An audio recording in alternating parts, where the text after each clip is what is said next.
I like to start, you cut off the stem end, tends to be a little bit bitter. The little tip end, sometimes you just want to take the little feathery piece of the root off.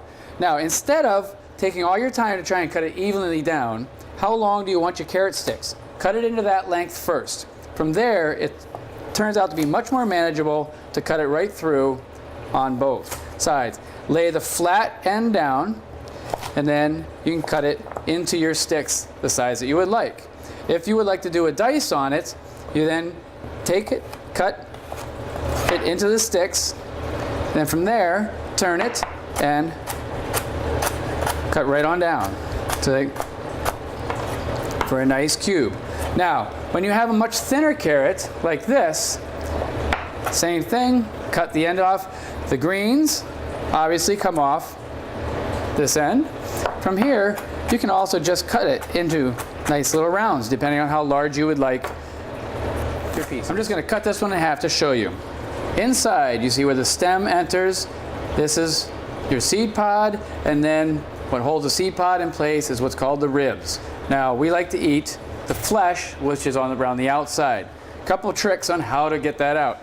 Particularly on this one, you can see how the flesh rises up high above the stem. So take your pepper, stem end, you're just going to slice off the top. So you see the ring comes off, there is your core, put your fingers in, boom, out it comes. Now, some seeds come loose, you can knock them out. Now, if we want to julienne this or cut it into strips, cut it down the middle. If you need to remove some more rib, just like that. Now, on a pepper this long, cut it in half, and here you go. Beautiful little strips. If you like the rings, you could do it on its side that way and cut it, and you get your design of the ring. Now, one where the stem doesn't rise up above the flesh, you come in from the top, cut a little ring around it, out it comes. Again, take your fingers, you can go through, clean out any extra seeds, and the ribs. Same thing, cut it in half. Now, one like this, you kind of start with the bottom edge, work your way around until you get to the top. Now, if you want small dice julienne, then you take these strips, cut them crosswise from the way you just sliced them. There you have a medium fine dice of that pepper. Now you go to another kind of pepper where it's very narrow, and again, the stem doesn't go below the flesh.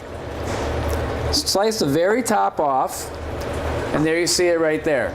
Now you can take a smaller knife, loosen the ribs that are holding that core, and again, just reach in, pull the core out. In this case, they're very small. Now from here, on these smaller peppers, or even the bigger ones, this is where you can stuff the pepper and bake it or roast it. Or if you wanted to go ahead and slice it up, cut it in half, and again, you're cutting it into little julienne strips, which then again, if you like it smaller, turn it perpendicular and cut it crosswise again. Ones this small are great for garnishing soups or on top of salads or meats. That's the trick to a hot pepper, same as this last one. We're going to just take the very top off. Now, because it's a hot pepper, either wear gloves and do the same thing and dig it out, or you can, again, cut it in half, lay it open. Now, very carefully, not trying to touch the inside flesh, take the tip of your knife and you go right under the ribs to take the core and the seeds out. Now, the hottest part was what I just took out.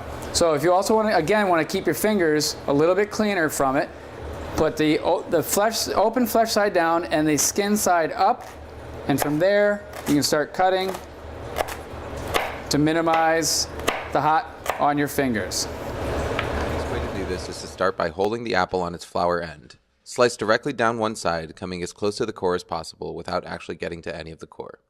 Place the apple flat on the cut surface, then cut off the remaining 3 sides, rotating the apple as necessary. Then discard the core. Holding one piece cut side down with your free hand, carefully cut it into slices, using the knuckles of your free hand as a guide.